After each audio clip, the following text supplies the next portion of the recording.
শুভেচ্ছা রইল আন্তর্জাতিক অঙ্গনের সর্বশেষ সংবাদ নিয়ে আমাদের নিয়মিত আয়োজনে। পারমাণবিক বিস্ফোরণের মতো কেঁপে উঠল ইয়েমেনের রাজধানী সানা। কিন্তু এটা কোনো পারমাণবিক বোমা হামলা ছিল না। তাহলে কিসের প্রচণ্ড আঘাতে তাসের ঘরের মতো ভেঙে পড়ল একের পর এক অট্টালিকা? কারা চালালো এই ভয়াবহ হামলা? আর কেনই বা বেছে নেওয়া হলো একটি ঘনবসতিপূর্ণ এলাকাকে? অভিযোগের আঙ্গুল উঠেছে সরাসরি ইসরায়েলের দিকে, কিন্তু এর পেছনের কারণটা কি শুধুই প্রতিশোধ, নাকি রয়েছে আরও গভীর কোনো ষড়যন্ত্র? ডিজিটাল নিউজ টিভির এক্সক্লুসিভ ইনভেস্টিগেশনে আজ আমরা উন্মোচন করব সেই চাঞ্চল্যকর সব তথ্য।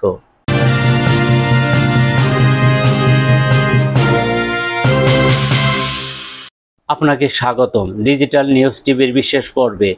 আজ আমরা বিশ্লেষণ করব ইয়েমেনের রাজধানী সানায় ঘটে যাওয়া সেই ভয়াবহ বিমান হামলার, যা মধ্যপ্রাচ্যের চলমান উত্তেজনাকে এক নতুন মাত্রা দিয়েছে।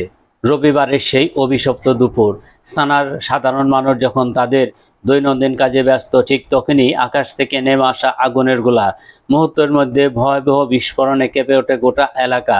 কালো ধোঁয়ার কুণ্ডলী গ্রাস করে নেয় চারপাশ। দেখে মনে হচ্ছিল যেন কোনো পারমাণবিক বোমার বিস্ফোরণ ঘটেছে।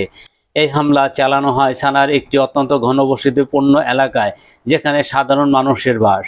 হামলার কয়েক ঘন্টা পরেই এর দায় স্বীকার করে ইসরায়েল। তাদের প্রতিরক্ষা বাহিনী বা আইডিএফ এক বিবৃতিতে জানায় এটা ছিল একটি পাল্টা আক্রমণ। কিন্তু কিসের পাল্টা আক্রমণ?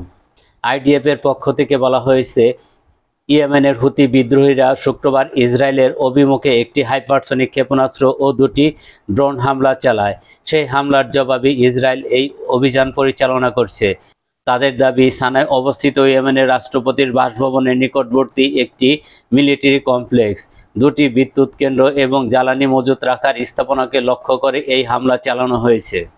নেতানিয়াহুর বক্তব্যের অনুবাদ এখানে দেয়া হলো, যারা আমাদের বিরুদ্ধে দাঁড়াবে বা হামলার পরিকল্পনা করবে, আমরা তাদের বিরুদ্ধে পাল্টা ব্যবস্থা নেব। এর মাধ্যমে আমরা এই অঞ্চলে ইসরায়েলি শক্তি ও ক্ষমতা জানান দিয়ে যাব। প্রধানমন্ত্রীর বক্তব্য স্পষ্ট যে ইসরায়েল কঠোর অবস্থানে রয়েছে, কিন্তু তাদের এই কঠোর অবস্থানের শিকার হলো কারা?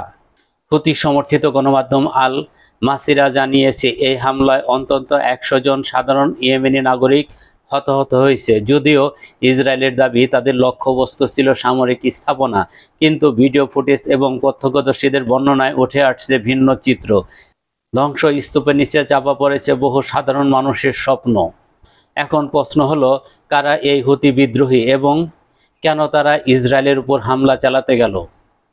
হুতিরা ইয়েমেনের একটি সশস্ত্র শিয়া গোষ্ঠী, যারা দীর্ঘদিন ধরে ইয়েমেনের সরকারের বিরুদ্ধে যুদ্ধ চালিয়ে আসছে এবং দেশটির একটি বড় অংশ নিয়ন্ত্রণ করছে।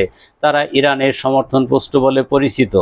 সম্প্রতি গাজায় ইসরায়েলি হামলার প্রতিক্রিয়ায় হুতিরা ফিলিস্তিনিদের প্রতি সমর্থন জানিয়েছে এবং ইসরায়েলের বিরুদ্ধে ব্যবস্থা নেওয়ার হুমকি দিয়েছিল। এরই অংশ হিসাবে তারা ইসরায়েলের ক্ষেপণাস্ত্র হামলা চালায়। হুতিদের শীর্ষ নেতা মোহাম্মদ আল বুখাইতি জানিয়েছে, ইসরায়েলি হামলায় তারা দমে যাবেন না। গাজার জনগণের প্রতি তাদের সমর্থন অব্যাহত থাকবে এবং প্রয়োজনে তারা আরও পাল্টা হামলা চালাবে।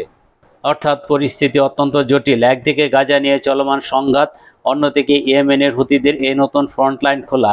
সবকিছু মিলে মধ্যপ্রাচ্যে এক ভয়াবহ অগ্নিগর্ভ পরিস্থিতির দিকে এগিয়ে যাচ্ছে। ইসরায়েলের এই হামলা কি হুতিদের দমাতে পারবে, নাকি তা আরও বড় সংঘাতের জন্ম দিবে? এর প্রভাব কি হতে পারে বিশ্ব রাজনীতিতে? এই সব প্রশ্নের উত্তর হয়তো সময় বলে দিবে।